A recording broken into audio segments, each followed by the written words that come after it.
simplifying radicals by rationalizing the denominator. So number 1, we have 4 over square root of x. So ang ultimate goal natin dito ay tatanggalin natin yung radical sign sa ating denominator. So by doing so, we will multiply both numerator and denominator by square root of x. So square root of x over square root of x. Then let's multiply. 4 times square root of x is 4 square root of x over square root of x times square root of x is square root of x squared. Nakasimplify na kasi ang ating numerator, so just copy the numerator. Then square root of x squared is just x. The final answer will be 4 square root of x over x.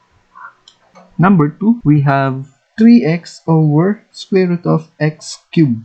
So nakikita nyo naman na x cubed ang ating square root of x cubed ang ating denominator. So multiply natin yung numerator at denominator ng square root of x cubed. So let's now multiply. 3x times square root of x cubed is 3x square root of x cubed over square root of x cubed times square root of x cubed, square root of x raised to the 6th power. Then let's simplify both numerator and denominator. So we have 3x square root of x squared times x over square root of x raised to the 6th power is just x cubed. Next, we can now simplify, or we can square root x squared. So we have 3x here. So the square root of x squared is x. So we will multiply 3x to the answer of square root of x squared. Then may natira pa tayong square root of x over x cubed. Then let's multiply. 3x times x is 3x squared square root of x over x cubed. Then we can cancel x here. So our final answer will be 3 square root of x over x. So number 3, we have the square root of 5x over 8y. So we can also write the square root of 5x over 8y. It is also equals to the square root of 5x over the square root of 8y. So nakikita naman natin na meron tayong radical sign sa ating denominator. So we will multiply both numerator and the denominator by the square root of 8y. Okay? So let's now multiply. Square root of 5x times square root of 8y. So we have, 5 times 8 is 40. X times y is just xy. Over square root of 8y times square root of 8y is square root of 64. Y squared. We can now simplify this one. So square root of 40 over xy. So 40 is not a perfect square number. So hanapin natin kung anong meron siyang perfect square number factor. So ang perfect square number factor ng 40 ay 4 times 10 xy over, then 64 is a perfect square number. So square root of 64 is just 8. Square root of y squared is y. Then we can now square root 4. Square root of 4 is 2. So ang natira lang sa ating loob ng radical sign ay 10xy over 8y. Pwede natin i-cancel yung 2 dito. Cancel 2. So we have now the final answer. So the final answer will be square root of 10xy over 4y. So yan na ang ating final answer.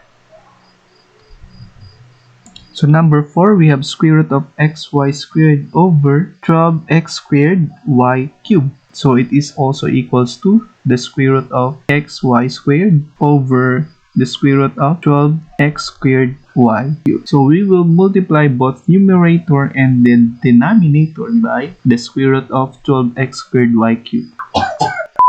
So let's now multiply square root of xy squared times square root of 12x squared y cubed. So we have 12x cubed. So you just plus the exponent. So y squared times y cubed is y raised to the 5th power.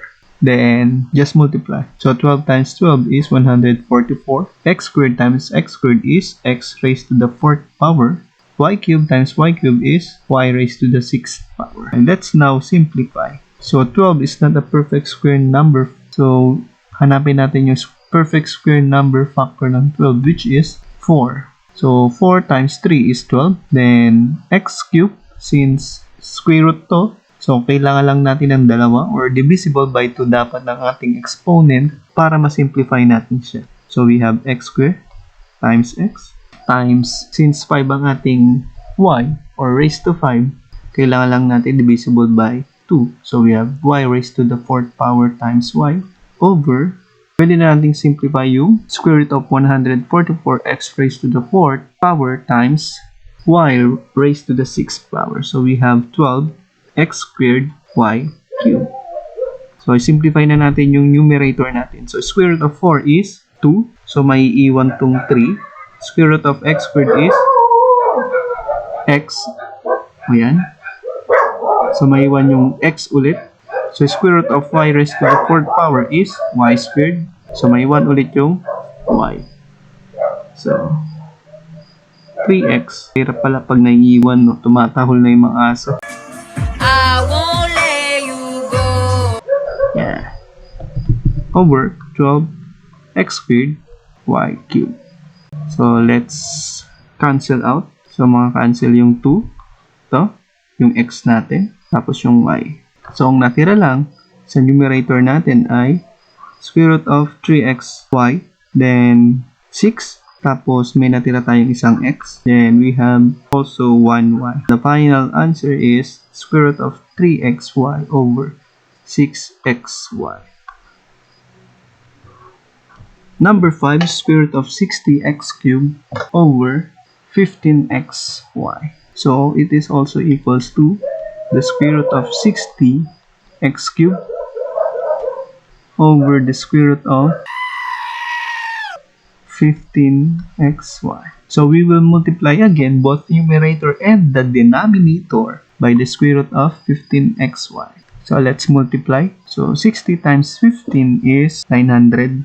900x raised to the 4th power y over 15 times 15 is 225. X times x is x squared. Y times y is y squared. So let's simplify. Square root of 900 is 30. Square root of x raised to the 4th power is x squared. So ang natira sa loob ng ating radical sign ay yung y lang. Then square root of 225 is 15. Then square root of x squared is just x. Also square root of y squared is just y. Then let's simplify further. So 30 divided by 15 is 2. Maka-cancel yung 1x. So may natira pa tayong isang x over 1. Then ang natira na lang ay y. So the final answer will be 2x square root of y over y. So we have number 6. We have 2 over 1 plus the square root of 3. So you just multiply both numerator and the denominator by the conjugate of 1 plus the square root of 3. So which is 1 minus the square root of 3 over 1 minus the square root of 3. So let's multiply. 2 times 1 minus the square root of 3 over, so we have the binomial, 1 plus the square root of 3 times 1 minus the square root of 3. So meron tayong rule na a plus b times a minus b is just the square of a minus the square of b. So ito yung i-apply natin dito. We have 2 times 1 minus the square root of 3 over, get the square root of 1 which is 1. So sulat muna natin. We have the square root of 3 squared. So we have 2 times 1 minus the square root of 3 over 1 square is 1 minus the square root of 3 is just 3. So copy again the numerator. So we have 2 times 1 minus the square root of 3 over 1 minus 3 is negative 2. We can cancel 2 here. So we have negative 1. Therefore we have negative 1 times 1 minus the square root of 3 or negative 1 plus square root of 3. So number 7, we have the square root of 3 over square root of 5 minus 4. So conjugate ng ating denominator ay square root of 5 plus 4 over square root of 5 plus 4. So multiply mo lang ulit. So we have square root of 3 times square root of 5 plus 4 over, so again parehas na naman to. So square root of 3 times square root of 5 is the square root of 15. Square root of 3 times positive 4 is 4. square root of 3 over, again, yung rule natin, we have the square root of 5 square minus 4 square. Okay, let's finalize.